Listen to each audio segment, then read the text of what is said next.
नमस्कार शेतकरी मित्रांनो, कृषी कल्याण यूट्यूब चॅनलमध्ये सर्व शेतकरी बांधवांचं हार्दिक स्वागत आहे। तर शेतकरी मित्रांनो, अतिवृष्टी नुकसान भरपाई नेमकी किती रुपये शेतकऱ्यांच्या खात्यामध्ये येणार, याचबरोबर शेतकऱ्यांच्या मनामध्ये महत्त्वाचे दोन प्रश्न आहेत।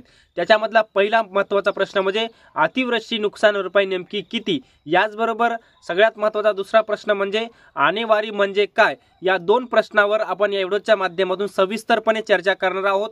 आणेवारीमुळे काय शेतकऱ्यांना फायदा होत असतो आणि याचबरोबर अंतिम आणेवारीमुळे शेतकऱ्यांचा काय काय फायदा होत असतो। याचबरोबर आपण जर पाहिलं तर याच्यामध्ये सरकारच्या माध्यमातून विविध जिल्ह्यांमध्ये अतिवृष्टी नुकसान भरपाई मंजूर केलेली आहे।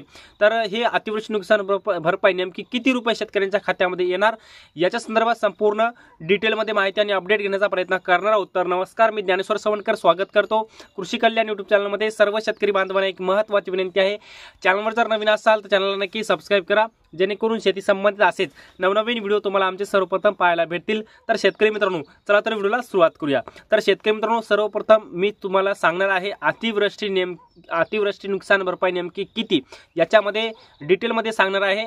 तर मित्रांनो, राज्य सरकारच्या माध्यमातून मागील 2 वर्षापूर्वी आपण पाहिलं तर राज्य सरकारच्या माध्यमातून मागील 2 वर्षापूर्वी अतिवृष्टी नुकसान भरपाईमध्ये काही बदल केलेले आहेत, ज्याच्यामध्ये जी काही जुनी अतिवृष्टी नुकसान भरपाईची जी काही मदत होती ती 2 हेक्टरच्या मर्यादेपर्यंत होती, हे तर तुम्हाला माहिती आहे। आता ती राज्य सरकारच्या माध्यमातून वाढून ती 2 हेक्टरऐवजी 3 हेक्टरची मर्यादा केली। मग अतिवृष्टी नुकसान भरपाई 3 हेक्टरपर्यंत शेतकऱ्यांच्या खात्यामध्ये जमा होणार, हे तर तुम्हाला स्पष्टपणे माहीत आहे। आणि आता काही शेतकऱ्यांना माहीत नव्हतं, ते मी तुम्हाला सांगितलेलं आहे। याच्यामध्ये हे जर पाहायला गेलं तर आता हेक्टरची तर मर्यादा सांगितली, आता किती रुपयाने शेतकऱ्यांच्या खात्यामध्ये हे पैसे येत असतात। जुनी मदत जी शेतकऱ्यांना होती ती जवळपास हेक्टरी जिरायत पिकासाठी 6,800 रुपये होती, ती आता राज्य सरकारच्या माध्यमातून त्याच्यामध्ये दुप्पट वाढ केलेली आहे। 6,800 वरून आता 13,600 रुपये करण्यात आलेले आहे। जिरायत पिकासाठी आताची जी काही मदत आहे 3 हेक्टरच्या मर्यादेपर्यंत 13,600 रुपये, अशा प्रकारचे हेक्टरी 13,600 रुपये अशा प्रकारे शेतकऱ्यांच्या खात्यामध्ये मागील 2 वर्षापूर्वीपासून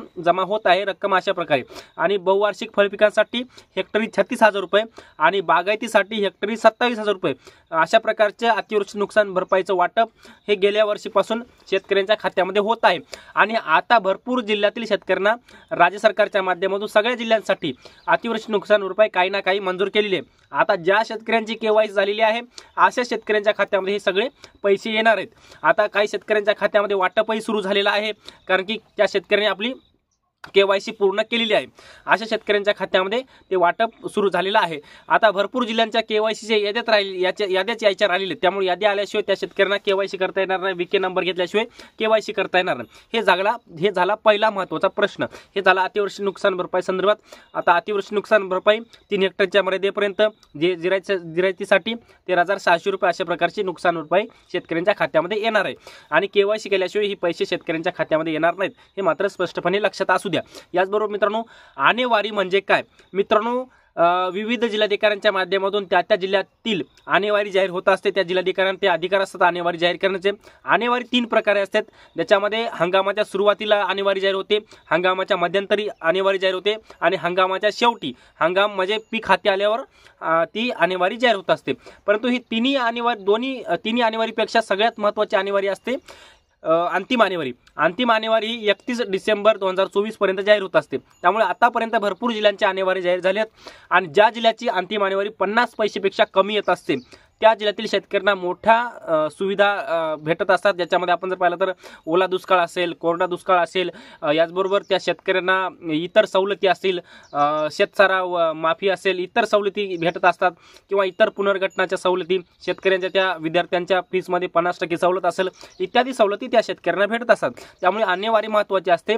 आणि आणेवारी जर 50 पैसेपेक्षा कमी आली तर पीक नुकसान भरपाई इत्यादी त्या शेतकऱ्यांना त्याचा लाभ होत असतो। तर मित्रांनो, आपण अतिवृष्टी नुकसान भरपाई आणि आणेवारी संदर्भात डिटेलमध्ये माहिती घेण्याचा प्रयत्न केलेला आहे।